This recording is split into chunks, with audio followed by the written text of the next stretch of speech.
TV में मुजाहिद वली आपको खुशामदीद कहता है। बिल आखिर इस हद तक कह सकते हैं कि कुफ्र टूटा।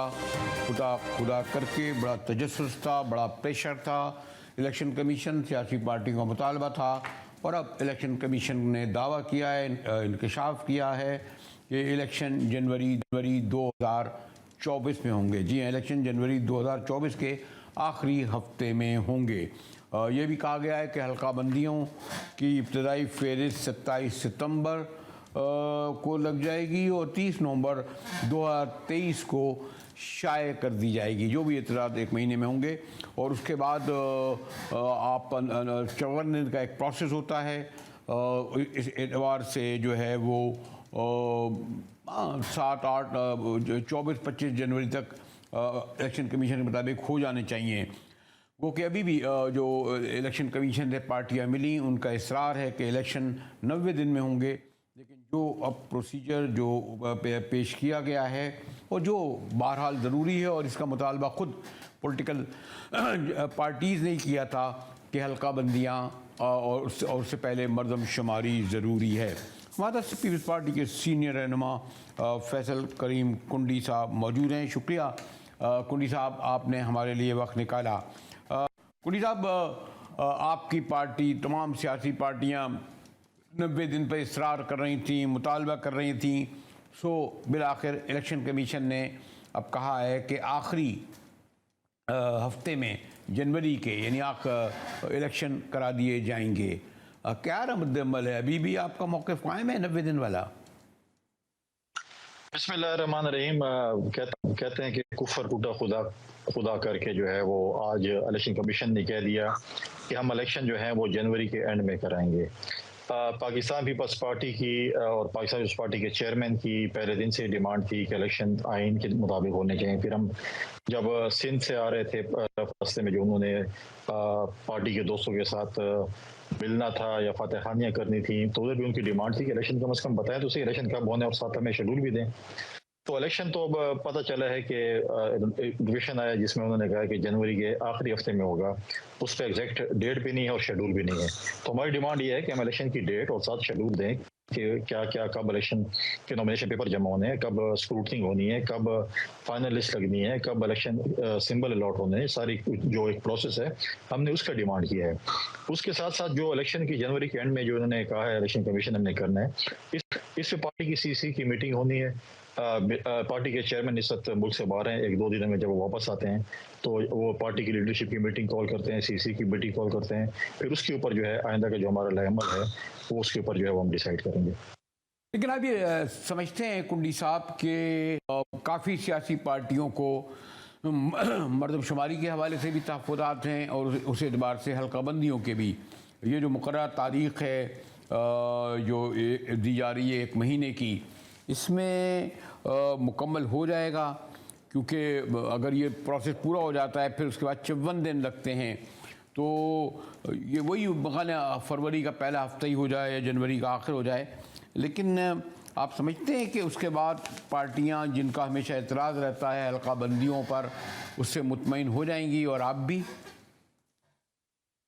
देखिए, इसमें एक और चीज़ है जो मैंने अक्सर टॉक शो में भी डिस्कस किया है, प्रेस कॉन्फ्रेंस में किया, हमारे पार्टी के दोस्तों ने भी किया है। देखिए, 30 नवंबर डेट है। कल मुझे अपने हल्के बंदी पे एतराज़ है, आपको एतराज़ है, किसी और दोस्त को एतराज़ है, वो कल कोर्ट में जाते हैं और कोर्ट में ये सूरत हाल हो कि जो हमारे इलेक्शन ट्रिब्यूनल के केसेस हैं, पार्लियामेंट का कौमी असेंबली खत्म हो गई है, उनके ट्रिब्यूनल की अभी तक सुप्रीम कोर्ट में नहीं हुआ। तो आप मुझे बताएं, जिस चीज़ को आपने 5 साल तक फैसला नहीं किया और कल ये सुप्रीम कोर्ट में चीज़ें लंबी हो जाती हैं, तो इसका कौन जिम्मेवार होगा? फिर उसके बाद डेट नहीं है, स्केड्यूल नहीं है कि कौन से दिन ये चीज़ें हैं। तो ये आधा तीता राधा बटेर वाला काम चल रहा है। अब जो है प्रेशर में एक चीज़ तो है कि पॉलिटिकल एक अनसर्टेनिटी वो तकरीबन एक हद तक वो खत्म हुई है कि चलो जनवरी के एंड में इलेक्शन हो, लेकिन अभी भी इसमें जो है वो हम हवा में तीर मार रहे हैं कि कौन सी डेट है, आखिरी हफ्ते में कौन सी डेट है, स्केड्यूल क्या है, ये चीज़ें जो मैंने भी आपसे बयान की हैं ये क्या है। अभी तक जो है वो पूरा मैं समझता हूँ कि क्लियर नहीं है इलेक्शन कमीशन। एक उन्होंने मेरे ख्याल में एक चीज़ जो उन पर प्रेशर था, जो कि PMLN इस वक्त तर्जुमान बनी हुई थी इलेक्शन कमीशन की जो कह रही थी कि जनवरी या फरवरी में इलेक्शन होंगे, तो हम उनसे यही कह रहे थे कि यार आप उनको तर्जुमान न बनाए, अपना तर्जुमान से स्टेटमेंट दिलवाएं कि आपने कब इलेक्शन कराना है, क्या है। लेकिन अभी भी ये चीज़ आइन के मुताबिक नहीं है। तो इसे पाकिस्तान पीपल्स पार्टी ने डिसाइड करना है फ्यूचर में, चंद दिनों में, कि हमारे इसके ऊपर क्या अमल, हमने कौन सा फोरम इस पर इख्तियार करना, क्या करना, क्या नहीं करना।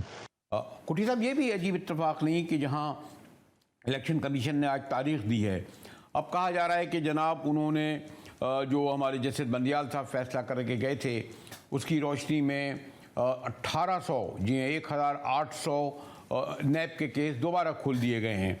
इनमें तमामी पार्टियों के मरकज़ी रहनुमाओं के ख़िलाफ़ ये केसेस हैं, तो उन केसेस की बुनियाद पर वो नाअहल भी हो सकते हैं। ये क्या बात है कि एक कंट्रोवर्शियल नैब खुद है, उसके केसेस भी कंट्रोवर्शियल हैं, उसके बावजूद ये जो आपको लगता नहीं है कि ये तारीख देने के साथ साथ, नैब के खोलने के साथ साथ एक इबाहम पैदा हो गया है? और वो भी मैंने कहा मरकज़ी कायदीन के ख़िलाफ़ ये केसेस हुए हैं, बरसों आपको ने फैसले नहीं किए, तो वो भी तो इसमें रुकावट बन सकते हैं जो इन्होंने तारीख दी है। पहले जो सुप्रीम कोर्ट के जो साबका चीफ जस्टिस हैं, उन्होंने अपने उसमें एक दब्बे का और इजाफा करना था, वो खैर उन्होंने कर लिया। आखिरी दम एक्सपेक्ट था कि ये जो है वो ऐसे काम करेंगे, लेकिन हमारा पॉइंट ऑफ व्यू आज भी यही है। देखें, हमने पहले भी नए भुगते हैं, हम बाद में आज भी भुगत लेंगे, कल भी भुगत लेंगे, लेकिन नए पॉलिटिकल विक्टिमाइजेशन का इस्तेमाल ना हो। दूसरी बात यह है कि पार्लियामेंट ने एक चीज़ की है, तो पार्लियामेंट कहाँ पे स्टैंड करती है। अब पहले केसेस हम कहते हैं कि आप नैब को बिल्कुल आप केसेस करें, अगर मैं पार्टी में गलत हूँ बिल्कुल आप मुझे सजा दें, लेकिन नैब को आप पॉलिटिकल विक्टिमाइजेशन के लिए इस्तेमाल न करें। आप नैब को पाकिस्तान पीपल्स पार्टी पेट्रियाट जो आपने बनाई, आपने बाकी पार्टियां तोड़ी, आपने लोगों के जो है वो पार्टियों को जो है वो चेंज करने के लिए इस्तेमाल किया, वो ना करें। अगर आप आज आम ट्विस्टिंग करें, आपके ऊपर केस है, अगर आप फलां पार्टी में चले जाओगे तो आप जो है फरिश्ता बन जाओगे, अगर आप फलां पार्टी में रहोगे तो आप चोर, डाकू, पता नहीं व्हाटएवर जो भी आप लकब दें, तो क्या जिस पार्टी में अगर कल नैब वालों को भेजेंगे तो वो जमजम से धुली होगी। और हमेशा नैब जिस पार्टी में जो लोगों को भेजती है वो हमेशा प्रीपेड पार्टी होती है, बैलेंस खत्म होता है तो पार्टी भी खत्म हो जाती है। तो लिहाजा आप जो है इस चीज़ों पे 11 साल पहले भी प्रेसिडेंट जरदारी साहब ने जो है वो जेल में गए हैं, बाइज्जत बरी हुए हैं, पार्टी की हमारी बाकी लीडरशिप भी गई है। आपने देखा कि पिछली हुकूमत में, पीटीआई की हुकूमत में फरियाद तारपुर साहबा हों, उससे पहले गिरानी साहब हों, या बाकी हमारे पार्टी की लीडरशिप हो, सब ने जेलें भुगती हैं और बाइज्जत बरी हुए हैं। लिहाजा आप अगर हम कहते हैं कि अगर आप अगर देखें सोशल मीडिया में सिंध के खिलाफ जो कैंपेन चली है, जो बरामदगियां सिंध में हुई हैं सोशल मीडिया के जरिए, तो मैं समझता हूँ कि 80% हमारा IMF का कर्जा तो उतर गया है और बाकी 20% रह गया है। ठीक है, और इस स्पीड से, जिस स्पीड से सोशल मीडिया चल रही है, तो मैं समझता हूँ कि हम बहुत जल्द दूसरे ममालिक को कर्जा देने की पोजीशन में आ जाएंगे। कुटी साहब, पहले तो ज़रा आप लोग कुछ एहतियात से गुफ्तगू कर रहे थे, ख़ास तौर पर आपके पार्टी के कायद तो नहीं चाहते थे कि महाजराई हो, लेकिन आपने देखा कि बिलावल साहब जो पूरी इंतखाबी मुहिम में उन्होंने क्रिटिसाइज़ किया, हत्ता कि ये तक कहा कि लिविंग प्लेइंग फ्लीट का मतलब जब मैं कहता हूँ तो मेरा इशारा नून लीग की तरफ होता है। और फिर ये भी है बहरहाल कि उन्होंने इशारा किया कि फवाद हसन फवाद और चीमा साहब जैसे बड़े सीनियर ब्यूरोक्रेट्स हैं और उनका उसमें शामिल होना। खुर्शीद शाह ने कहा जनाब हम तो निगरान हुकूमत को नून लीग की हुकूमत समझते हैं, तो आप समझते हैं कि निगरान हुकूमत के होते हुए इलेक्शन आज़ाद होंगे, कितना वो असरअंदाज होगी अगर आप लोगों के कहने के मुताबिक वो नून लीग की हुकूमत है, निगरान हुकूमत नहीं है? कुंडी साहब,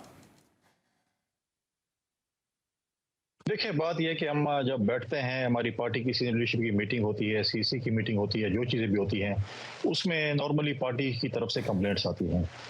देखें, बिल्कुल आज चीमा साहब हैं या फवाद साहब हैं या तारड़ साहब हैं, ये बिल्कुल PML में उनका एक बड़ा अच्छा ताल्लुक रहा है। हमारे साथ भी जो हैं वो अपना चीमा साहब स्पेशल असिस्टेंट रहे हैं, तो हम समझते हैं कि उम्मीद है कि न्यूट्रलिटी का मुजाहरा करेंगे, ये वो नहीं करेंगे, बिल्कुल एक पार्टी नहीं बनेंगे। फिर हमारे पार्टी के दोस्तों को पंजाब में बड़े तहफ़्फ़ुज़ात हैं, पंजाब में जो ट्रांसफ़र पोस्टिंग्स हो रही हैं, ख़ासकर पुलिस की और एडमिनिस्ट्रेशन की, वो ये समझते हैं कि PMLN के कहने पर हो रही है, PMLN के दोस्तों के होंगे, जो PMLN के वहाँ पर लोग हैं जिन हलकों में, उनके कहने पर हो रही हैं। फिर तीसरी बात यह है कि हमें सिंध के दोस्तों ने ये बताया कि जितनी भी डेवलपमेंट स्कीम्स हैं, ऑन गोइंग स्कीम्स हैं, हम अगर सैलाब ज़दगान के लिए जो घर बना रहे थे, तमाम स्कीमों पे पाबंदी लगी है, कोई भी डेवलपमेंट काम नहीं होगा। तो हमने कहा पंजाब में भी हुकूमत है, निगरान हुकूमत है, पूरे पाकिस्तान में निगरान हुकूमत है, लेकिन पंजाब में और खैबर पख्तूनख्वा में अगर डेवलपमेंट स्कीम्स की भी इजाज़त है, ऑन गोइंग स्कीम्स की भी इजाज़त है, नई फंडिंग की भी इजाज़त है, नई रिक्रूटमेंट की भी इजाज़त है, तो सिंध भी पाकिस्तान का हिस्सा है, सिंध पाकिस्तान से बाहर नहीं है। अगर नक्शा देखा जाए तो सिंध भी पाकिस्तान का हिस्सा बनता है। तो इस किस्म की जो चीज़ें जो डेवलपमेंट गरीब लोगों के लिए हो रही थी, जो ऑन गोइंग, हम कहते चलो नए प्रोजेक्ट तो अपना करें, बिल्कुल ही ना करें, लेकिन जो ऑन गोइंग प्रोजेक्ट्स हैं जो तकरीबन कुछ पे काम शुरू है, कुछ पे मुकम्मल होने जा रहा है, तो उनको आप ऐसा ना करें कि आप उसको रोकें। किसका फ़ायदा होगा? गरीब लोगों का फ़ायदा होगा, उससे ये नहीं हो क्या हो रहा है। जो चीज़ें होनी है, जो पीपल्स पार्टी ने की है, बाकी जमातों ने की हैं, लोगों को पता है कौन क्या कर रहा है, वो बेहतरीन जज हैं। तो आप इस चीज़ से रोकने से या करने से या किसी से ओपनिंग से किसी को ये नहीं बता सकते कि ये मैं कर रहा हूँ, या किसी को किसी थोप नहीं सकते। लोगों को सब कुछ का पता है कौन क्या कर रहा है, लिहाजा लोग ही जज हैं। हम कहते हैं पाकिस्तान में इलेक्शन होने चाहिए, फ्री एंड फेयर होने चाहिए, इक्वल प्लेइंग फील्ड होनी चाहिए। पाकिस्तान की आवाम को इजाज़त होनी चाहिए कि वो किस जमात को वोट करती है और किस जमात को कहती है कि वो इस मुल्क पर हुक्मरानी करे। शुक्रिया मोहतरम फैसल कुंडी साहब। और कुंडी साहब का जो खुदात थे आपने देखा, उसका उन्होंने इजहार भी किया, और मैं जैसे मैंने कहा कि इत्तफाक कहा जाए या हिकमत अमली या मनसूबाबंदी कि जैसे ही इलेक्शन कमीशन डेट देता है, साथ ही 1800 जी 1800 केसेस जो है वो बाकायदा ट्रक भर के कहा जाता है। जज बशीर साहब ने कहा केसेस को जो है वो एहतसाबी अदालतों के हवाले किया गया है। गुफ्तगू करेंगे एक ब्रेक के बाद, हमारे साथ रहिएगा।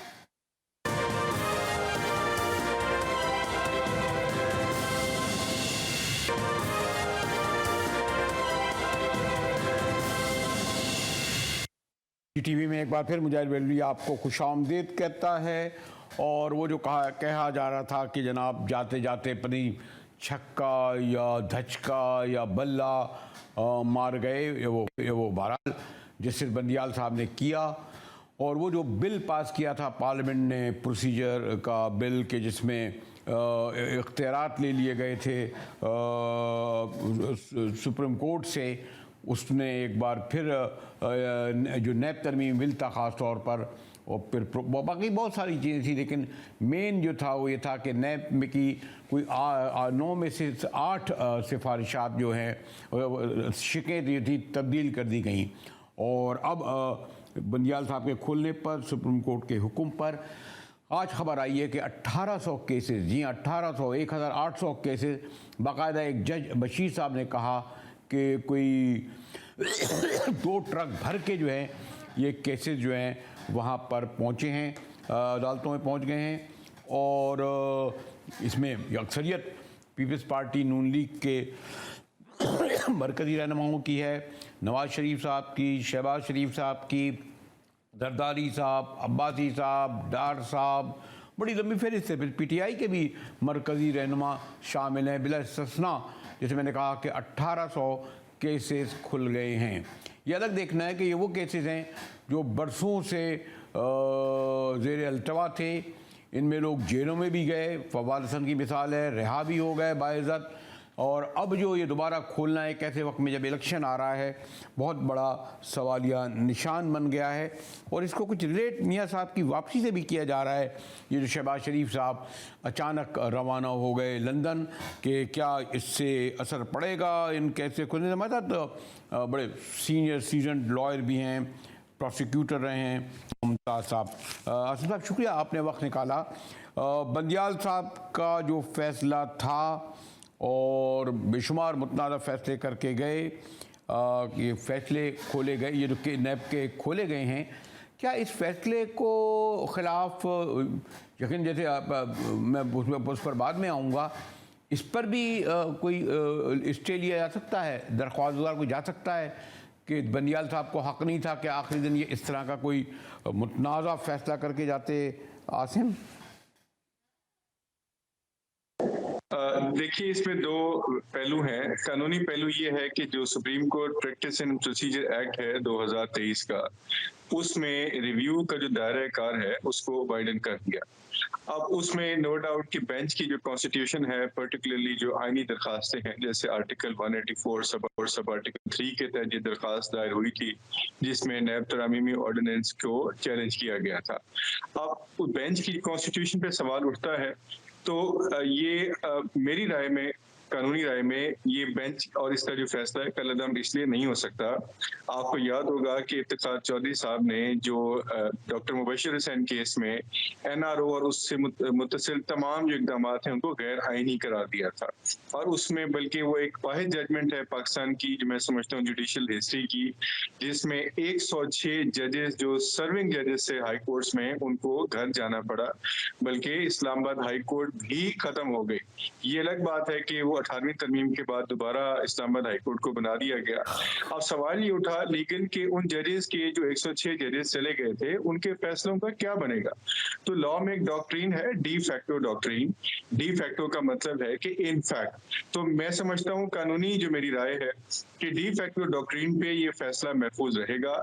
अगर ये काजी फाइज साहब इस नतीजे पे पहुंच भी जाए कि ये supreme court practice and procedure act जो है एक बिल्कुल एक कानूनी आईनी प्रोविजन के तहत बना है और वैलिड लॉ है, और इसके तहत जो बेंच की कॉन्स्टिट्यूशन थी जिसमें बंदयाल साहब शामिल थे और जिसने ये फैसला फरमाया, वो अगर बेंच की कंपोजिशन में टेक्निकल डिफेक्ट था, लेकिन उसके फैसले को इस बुनियाद पे कलअदम नहीं करार दिया जा सकता। आसिफ साहब, लेकिन ये है ना, प्रोसीजर बिल है, इसकी इतनी अहमियत है कि हमारे कादी साहब ने आगाज़ ही इस बिल की कार्रवाई से किया और लाइव किया, और ये तक उन्होंने कहा कि मैं 5 माह किसी बेंच का हिस्सा इसी बिल के सबब नहीं बना, क्योंकि उनके ख्याल में पार्लियामेंट ने जो बिल पास किया था वो सुप्रीम कोर्ट के हवाले से ज़्यादा उसे वो दुरुस्त समझते हैं। अब ये दोबारा वही पोजीशन हो गई, और आज जब काजी फाइज साहब बैठे हैं तो उन्हें वही स्टैंड लेना पड़ेगा ना कि जो जस्टिस बंदियाल साहब का है, जब तक ये सब जो प्रोसेस शुरू होगा। दो चीजें। आर्टिकल 142 जो कॉन्स्टिट्यूशन का है, उसके तहत कोई शक नहीं है कि पार्लियामान का इख्तियार है कानून साजी करने का, लेकिन ये सवाल है कि वो इख्तियार कौन से सब्जेक्ट्स पे है। वो सब्जेक्ट्स आपके शेड्यूल 4 है आइन का, उसमें फेडरल लेजिस्लेटिव लिस्ट में तमाम सब्जेक्ट्स वजह है। अगर एंट्री 555 को देखा जाए तो पार्लियामान को इसमें कोई दूसरी राय नहीं है कि इख्तियार हासिल है सुप्रीम कोर्ट के इख्तियार को सप्लीमेंट करने का, सुप्रीम कोर्ट के दायरा इख्तियार को जो है एक्सटेंड करने का भी इख्तियार है, और ऐसे मुख्तलिफ कवानीन बना के जैसे नए सब्जेक्ट्स आते हैं और उन कवानीन के मुतालिक सुप्रीम कोर्ट को इख्तियार सौंपने का भी पार्लियामान के पास इख्तियार है। लेकिन यहाँ पे सवाल है कि ये जो supreme court practice and procedure है, क्या आया सुप्रीम कोर्ट पे कोई नई जुरिस्डिक्शन जो है कॉन्फर कर रहा है, या पहले से मौजूद जुरिस्डिक्शन के दायरा इख्तियार को या उसे इस्तेमाल करने के तरीके को रीडिफाइन कर रहा है या रीस्ट्रक्चर कर रहा है। अब ये सवाल की लॉ, इसमें कोई दूसरी राय नहीं है कि आइन के तहत पार्लियामान का इख्तियार मौजूद है और वो गुड और बैड लॉ बना सकते हैं।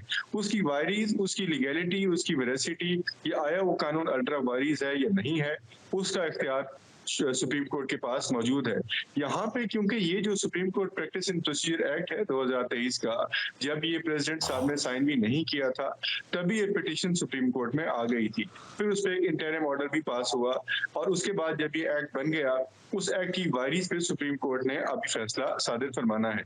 लेकिन यहाँ एक चीज जो लीगल इसमें क्वेश्चन है, क्या आया जो बेंचेस की कॉम्पोजिशन और कॉन्स्टिट्यूशन के मुतालिक जो उसमें तरीकाकार वजह है, क्या मैंडेटरी है?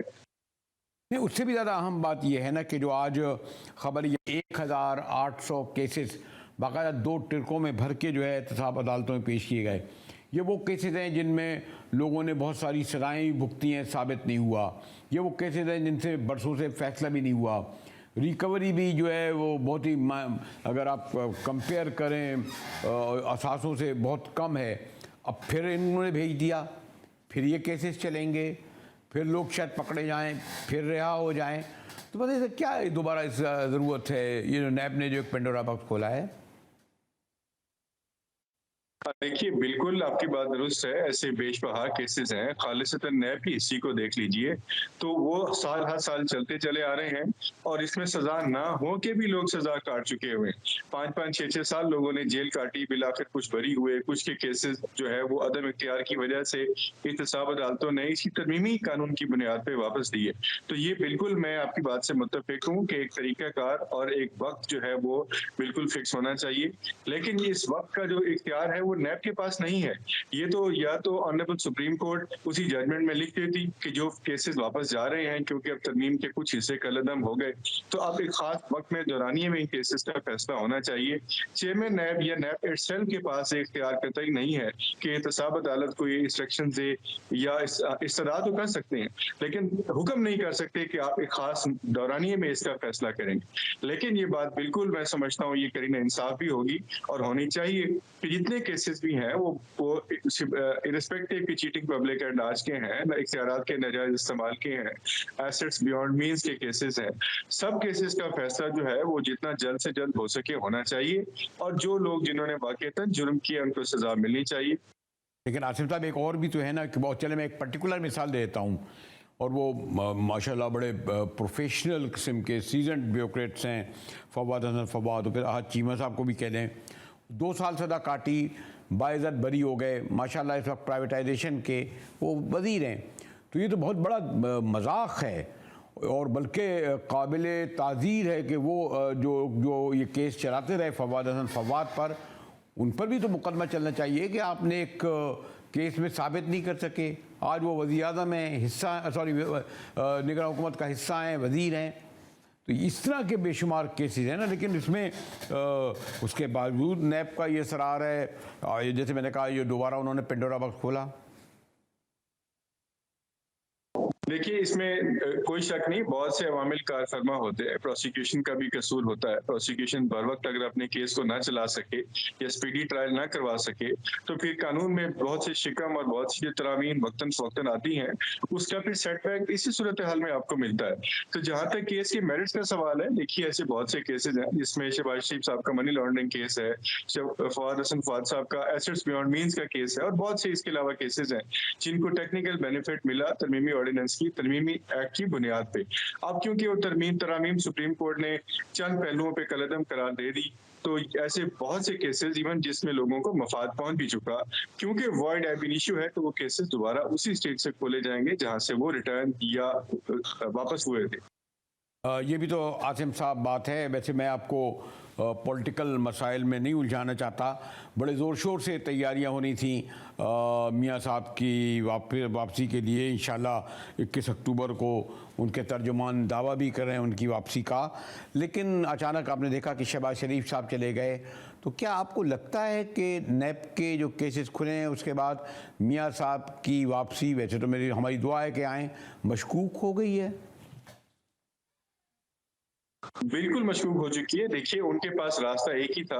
अगर supreme court of Pakistan practice and procedure act को सस्टेन कर देती है तो उसमें एक रिव्यू का राइट है और रिव्यू का राइट के साथ साथ उसका दायरा कार भी वसी कर दिया गया। तो ये कोई बात नहीं थी इस बात में कि वो आते ही वो रिव्यू फाइल करते और अपने खिलाफ जो फैसला जात हुए हैं उनका मफाद उठाने की कोशिश करते। अब क्योंकि फिल फॉर वो अब फुल बेंच जो है, फुल कोर्ट उसको सुन रही है, उसकी तारीख भी 3 अक्टूबर तक मुलतवी कर दी गई है। तो मैं समझता हूँ कि ये इस फैसले के आने से पहले मियां साहब मेरा ख्याल है एहतियात बरतेंगे और वो आने से गुरेज करेंगे, क्योंकि इस वक्त जो कानूनी सूरत हाल है उसमें उन्हें कोई कानूनी मफाद मेरी राय में नहीं पहुंच सकता। हमारे आसिफ मुमताज़ साहब की बात पे यकीन किया जाए तो बड़ी खबर, बल्कि ब्रेकिंग खबर ये कि उनका ये कहना है कि शायद ये जो अब आया है उसके बाद उनका आना कूक हो गया है। ब्रेक के बाद आएंगे तो हमारे प्राइम मिनिस्टर, और वो भी निगरान प्राइम मिनिस्टर, पहली बार कोई निगरान प्राइम मिनिस्टर अक़वाम मुत्तहिदा का इजलास में शिरकत कर रहा है। उनका खिताब बड़ा अहम इसलिए होगा कि हाल ही में जो हिंदुस्तान की बर्बरियत हमें नज़र आई है कि एक सिख रहनुमा को किस तरह एक दूसरे मुल्क में उसका मर्डर हुआ है, और पिछले 3 दिन से जो उनकी एक्टिविटीज़ हैं, इब्तदा में लग रहा था कि काकड़ साहब इतना कोई तासुर शायद ना छोड़ें, एक यंग डायनेमिक नए प्राइम मिनिस्टर की हैसियत से और वो भी निगरां, लेकिन उनकी मौजूदगी को यूएन में तस्लीम किया जा रहा है। IMF की सरबराह से भी मुलाकात हुई है और उनका खिताब भी अहम होगा। हमारे साथ रहिएगा, मिलते हैं ब्रेक के बाद।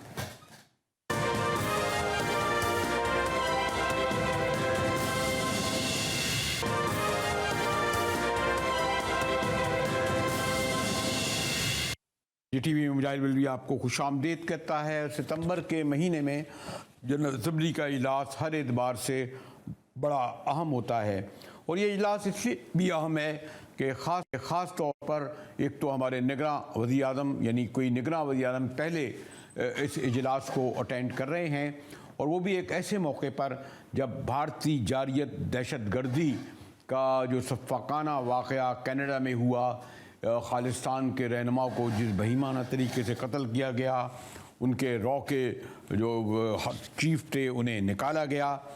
इब्तदा में लग रहा था कि काकर साहब क्योंकि निस्बतन इंटरनेशनल सतह पर उतने आशना नहीं हैं, लेकिन उनकी 3-4 दिन से जो मसरूफियात रहीं उनमें नुमायाँ कारकर्दगी आई। हमारे नुमाइंदे न्यूयॉर्क में वहाँ मौजूद हैं, गालिब अब्बास जी। गालिब, में से मैं कहा एक तो 10-12 घंटे का फ़र्क है पाकिस्तान का और अमेरिका का, तो इब्तदा में नहीं लग रहा था, लेकिन आप समझते हैं कि काकड़ साहब की मौजूदगी को IMF से मीटिंग्स हुई, बायलैटरल मीटिंग्स हुई, UN में महसूस किया जा रहा है? जी बिल्कुल सर, बेसिकली काकड़ साहब हैं जब से न्यूयॉर्क में पहुंचे हैं तो पहले दिन से ही उनकी मसरूफियात जो हैं वो बहुत ज़्यादा थी और वो बहुत एक्टिव नज़र आए। असल में जो सबसे बड़ा काकड़ साहब को एज ये था कि जो हमारे इस वक्त निगरान वज़ीर ख़ारजा हैं जलील अब्बास जिलानी साहब और यहाँ के जो मुस्तकिल मंदूब है मुनीर अकरम साहब, उनकी टीम खासे अरसे से यहाँ से पे काम कर रही है। तकरीबन 3 से 4 साल के अरसा हो चुका है उनको यहाँ पर अक़वाम मुत्तहिदा के साथ जुड़े हुए। तो इस लिहाज से उन्होंने खासी मेहनत की थी और उसका फल किसी हद तक जो है वो काकड़ साहब समेटने में नजर आए। गालिब, एक और बात भी है, गालिबन आपने दुरुस्त कहा कि क्योंकि हमारे जिलानी साहब एक आजमूदाकार सिफातकार हैं, अमेरिका में सफ़ीर भी रहे हैं, सिक्योरिटी खारजा भी रहे हैं, उनकी बड़ी आशनाई यहाँ पर है मौजूद। लेकिन जो असल में आप नहीं समझते कि जो इस वक्त जो ख़ास तौर पर वाक़या भारत के हवाले से हुआ है कनाडा में, तो वज़ीर आज़म का जो खिताब होगा उसमें ज़्यादा ज़ोर इस बात पर दिया जाएगा इस भारतीय दहशतगर्दी को एक्सपोज करने में, फिर इंटरनेशनल इशूज़ भी होंगे गालिब? जी बिल्कुल सर, बेसिकली जो जलील अब्बास जिलानी साहब थे उनकी जो साइडलाइन की मीटिंग्स थी उसमें ये एजेंडा हमें वाज़ेह तौर पे नज़र आया कि भारतीय जारियत जो हमेशा से पूरी दुनिया में स्पेशली हमारे खित्ते के अंदर जो वो अपना एक असर और रसूख कायम करने की कोशिश करते रहे हैं, तो उसको उन्होंने यहाँ पे उजागर किया। और जो इस वक्त साइडलाइंस जो मुख्तलिफ ममालिक थे, जो मुख्तलिफ वज़राए ख़ारजा थे, उनके आला अहदेदारों से बात हुई तो हम किसी हद तक ये जो सुनने में हमें मिल रहा था कि वो गाहे बगाहे जो है और पाकिस्तान का जो मुद्दा है इंडिया के हवाले से वो पेश करते रहे। और ये अभी जो भारतीय जारियत के हवाले से जो कनाडा में एक वाकया पेश आया है उसकी वजह से एक जो हमें बेसिकली जो भारतीय मीडिया है उस वाकये के हवाले से अमेरिका के अंदर एक साइडलाइन होता नजर आया और हमें कहीं भी ऐसा नहीं लग रहा कि भारत यहाँ पे हमें कहीं किसी फ्रंट लाइन पे नजर आ रहा है। गालिब, हमें ये बताएं कि कौन कौन से अहम ममालिक के सरबराह यहाँ पर आ चुके हैं अब तक, या इस बार कुछ लग रहा है कम आए हैं, जैसे चाइना, सोवियत यूनियन, अमेरिका, यही लोग ज़्यादा काउंट होते हैं ना सुपर पावर्स के, फिर इंडिया, बहरहाल हकीकत तो है जी। जी बिल्कुल, यहाँ पे चाइना की एक जो नायब सदर है वो यहाँ पे मौजूद हैं, ईरान के सदर यहाँ पे मौजूद हैं, उर्दुगान साहब का यहाँ पे मौजूदगी है और इसके अलावा और भी बहुत से सरबराहान मुमलिकत यहाँ पे मौजूद हैं। लेकिन बेसिकली जो सबसे जो बड़ा जो हमारे लिए जो अच्छी जो चीज़ ये थी कि हमारी टीम ने इससे पहले बहुत सा जो लेग वर्क था वो किया हुआ था और हमारी टीम जो हमारे वज़ीर आज़म यहाँ पर जब पहुंचे तो उनके पहुंचने के साथ ही हमारी जो मीटिंग थी एज सुन एज पॉसिबल जो है वो यहाँ पे अरेंज की गई। गालिब, मेरे पास वक्त कम है, लेकिन मेरा ये ख्याल है कि IMF से के जो चीफ से मुलाकात वो कई एतबार से अहमियत की हामिल नहीं, ज़्यादा अहमियत की हामिल और भी साइडलाइन मीटिंग के अलावा? जी बिल्कुल। बेसिकली जो पाकिस्तान इस वक्त किसी हद तक माशी मुश्किलात का पाकिस्तान को सामना है, तो इसलिए जो वज़ीर-ए-आज़म साहब हैं उनकी आज एक बहुत ही इसके अलावा मुलाकात है जो यहाँ के जो थिंक टैंक्स हैं। कल उनकी मुलाकात हुई थी बिल गेट्स साहब से, और आज उनकी यहाँ के जो बहुत बड़े बिजनेसमैन हैं उनके शाम को उनके साथ एक इशाइया है जिसमें वो पाकिस्तान की माशी सूरत हाल और आने वाले चैलेंजेस लोगों को बताएंगे। आखिर में गालिब एक बात बहुत आपसे एक लाइन को ज़रूर मालूम कर लूँ, क्योंकि आपके पाकिस्तानी सहाफ़ियों को हमेशा शिकायत ये होती है कि जो यूएन में आपका जो प्रोटोकॉल वाले होते हैं वो दूर रखते हैं प्राइम मिनिस्टर को। उसका इजाला हुआ? आइंदा चलकर बाकायदा मुलाकात होगी प्राइम मिनिस्टर से निगरां आपकी लोगों की? सर बिल्कुल। कल हमें यहाँ का जो फॉरेन ऑफिस है उसकी तरफ से बताया तो गया है कि हमारी मुलाकात होगी कल के बाद, जो स्पीच के बाद। लेकिन अभी तक मीडिया से काकड़ साहब बहुत दूर हैं और किसी हद तक हमारा उनके साथ कोई खास इंटरेक्शन जो है यहाँ के फॉरेन ऑफिस की तरफ से नहीं करवाया गया। नहीं तो कोई वहाँ उनका नुमाइंदा या खुद यूएन में जो हमारे नुमाइंदे वो नहीं समझते कि मीडिया का बड़ा अहम रोल होता है, और ख़ास तौर पर जो एग्रेसिव इंडियन मीडिया है उसके होते हुए? बिल्कुल सर। बेसिकली प्रॉब्लम यह है कि जो काकड़ साहब थे वो शायद उन्होंने नया समझने की वजह से मीडिया का शायद इतना इंटरेक्शन नहीं करवाया। यूजुअली ये होता है कि जब भी वज़ीर-ए-आज़म या वज़ीर खारजा साहब यहाँ पे आते हैं तो वो एक प्रेस कॉन्फ्रेंस जो है वो यहाँ पे बुला के सबको करते हैं। लेकिन यहाँ पे जो फॉरेन ऑफिस का जो हमारा अक़वाम मुत्तहिदा का जो शुक्रिया गालिब इकबाल। यकीनन जो हम आपसे ज़्यादा तफसील से गुफ्तगू करेंगे जब हमारे प्राइम मिनिस्टर का खिताब कौमी अक़वाम मुत्तहिदा की असम्बली से होगा। इसी के साथ ही GTV से मुजाहिद वली को इजाज़त दीजिए।